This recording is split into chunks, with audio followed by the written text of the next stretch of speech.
lulus seleksi nanti akan diangkat menjadi P3K. Nah, di mana tahapan pengangkatan P3K ini melalui dua proses, yaitu yang pertama adalah pengangkatan menjadi calon P3K. Berikutnya adalah pengangkatan menjadi P3K.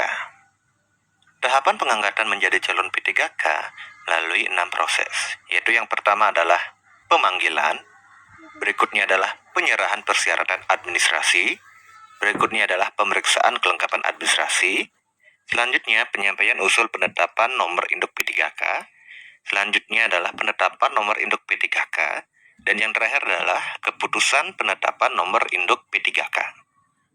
Pada tahap pemanggilan, di mana panitia seleksi instansi pengadaan P3K melakukan pemberitahuan melalui laman instansinya ataupun papan pengumuman kepada peserta yang lulus seleksi, yang dimana pemberitahuan tersebut memuat tentang bahan kelengkapan sebagai syarat pengangkatan calon P3K dan jadwal kehadiran peserta yang lulus seleksi.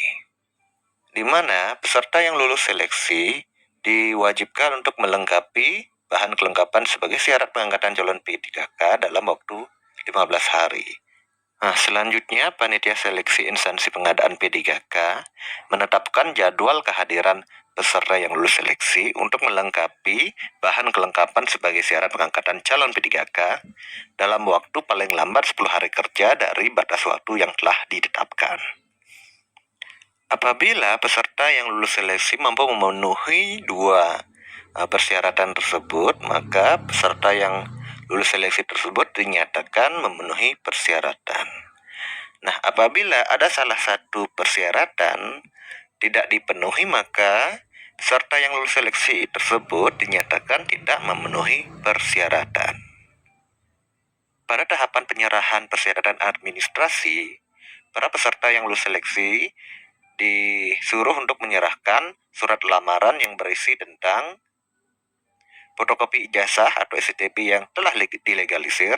Namun pada kondisi yang sekarang ini, yang dimana COVID melanda, yang dimana segala persyaratan administrasi itu melalui online, maka kemungkinan besar ijazah yang nanti dilampirkan adalah ijazah asli yang telah di-scan, yang kemudian dikirim ke laman SSCN.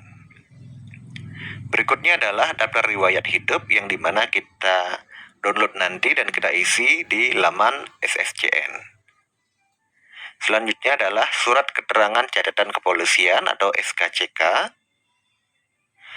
Berikutnya adalah surat keterangan sehat jasmani dan rohani dari dokter.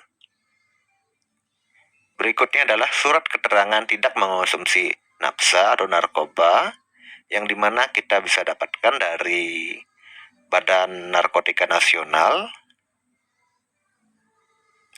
Dan yang terakhir adalah surat pernyataan. Nah, dimana surat pernyataannya ini adalah surat pernyataan tidak pernah dipidana, surat pernyataan tidak pernah diberhentikan tidak dengan hormat, surat pernyataan tidak berkedudukan sebagai CPNS, PNS, P3K, TNI, dan Polri, surat pernyataan tidak menjadi anggota partai politik, surat pernyataan bersedia ditempatkan di seluruh wilayah NKRI. Mengingat kondisi saat ini, maka keseluruhan persyaratan administrasi akan dikirim secara online, sehingga keseluruhan persyaratan administrasi akan kita scan, lalu kita upload melalui SSCN. Diharapkan untuk seluruh peserta seleksi untuk mengirimkan persyaratan administrasi yang benar adanya atau sesuai dengan keadaan yang sebenarnya.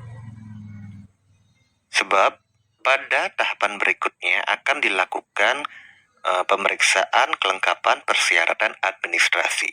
Apabila ada salah satu persyaratan administrasi yang tidak benar, maka itu akan menyebabkan peserta seleksi bisa dinyatakan gugur atau tidak memenuhi persyaratan. Pada tahap ini, panitia seleksi instansi pengadaan P3K melakukan pemeriksaan terhadap persyaratan administrasi yang meliputi keabsahan surat lamaran, kesesuaian kualifikasi pendidikan peserta seleksi, kebenaran data daftar riwayat hidup peserta seleksi, keabsahan SKCK yang dilampirkan, keabsahan surat keterangan sehat jasmani dan rohani dari dokter, keabsahan surat keterangan tidak mengonsumsi nafsa. Nah, apabila keseluruhan persyaratan administrasi yang telah diperiksa memenuhi persyaratan, maka akan diusulkan penetapan nomor induk P3K. Apabila ada persyaratan yang dinyatakan kurang lengkap, maka disuruh untuk melengkapi berkas yang belum terpenuhi. Apabila ada persyaratan yang tidak memenuhi persyaratan, maka akan dikembalikan dan tidak diusulkan nomor induk P3K-nya.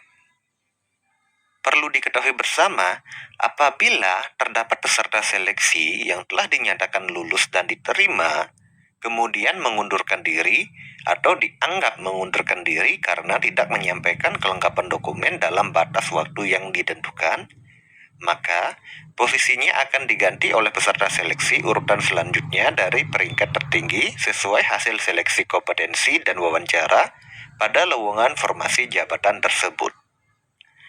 Selanjutnya pada tahapan ini, PPK atau Panitia Seleksi Daerah menyampaikan usul penetapan nomor induk P3K kepada Kepala BKN berdasarkan data administrasi peserta seleksi, usul penetapan nomor induk P3K yang dibuat PPK, keputusan pengangkatan calon P3K oleh PPK, surat pernyataan PPK akan menerima penempatan calon P3K. Apabila keseluruhan persyaratan yang disampaikan memenuhi persyaratan, maka akan ditetapkan nomor induk P3K-nya. Apabila berkas yang disampaikan tidak lengkap, maka akan dikembalikan ke instansi untuk dilengkapi. Apabila ada salah satu persyaratan yang tidak memenuhi persyaratan, maka akan dikembalikan ke instansi disertai alasannya. Kemudian pada tahap keputusan penetapan nomor induk P3K, nah dalam waktu paling lama 25 hari kerja sejak penyampaian usul penetapan nomor induk P3K, calon P3K yang memenuhi persyaratan dan kelengkapan administrasi maka akan langsung diberikan nomor induk P3K oleh Kepala BKN. Nah, apabila calon P3K yang tidak lengkap persyaratan dan administrasinya, maka akan dikembalikan kepada instansi pengusul, dan instansi pengusul wajib melengkapi dalam waktu 25 hari kerja. Apabila instansi pengusul tidak melengkapi persyaratan administrasi tersebut dalam waktu maksimal 25 hari kerja, maka nomor induk P3K tidak akan diberikan. Dan apabila instansi pengusul melengkapi persyaratan administrasi tersebut, maka akan diberikanlah nomor induk P3K oleh Kepala BKN. Nah, dalam tahap ini, di mana dalam waktu paling lama 30 hari kerja setelah menerima penetapan nomor induk P3K, PPK akan menetapkan keputusan pengangkatan P3K. Sekaligus PPK dan calon P3K menandatangani perjanjian kerja. Nah, dalam tahap ini, apabila SK sudah diberikan dan juga calon P3K sudah menandatangani perjanjian kerja, maka calon P3K sah menjadi P3K. Nah, itulah perjalanan panjang kita dalam proses pengangkatan menjadi P3K, di mana dimulai dari tahap pemanggilan hingga penerimaan SK dan menandatangani perjanjian kerja. Sesungguhnya, perjuangan kita tidak hanya melewati seleksi kompetensi dan juga tes wawancara, tetapi perjuangan kita juga untuk melewati proses pemberkasan hingga kita mendapatkan SK pengangkatan P3K dan juga menandatangani perjanjian kerja. Tetap semangat teman-teman pejuang P3K, semoga tahun ini menjadi milik kita bersama dan tahun ini kita bersama menjadi P3K. Besar harapan kami agar para guru honorer dan juga teman-teman yang sudah mengabdi puluhan tahun agar tahun ini bisa menjadi P3K. Ingatlah kata pepatah, kalau jodoh gak akan kemana, tetapi tetaplah berjuang. Sebab tanpa perjuangan, segala sesuatu yang kita anggap jodoh tidak akan menjadi milik kita.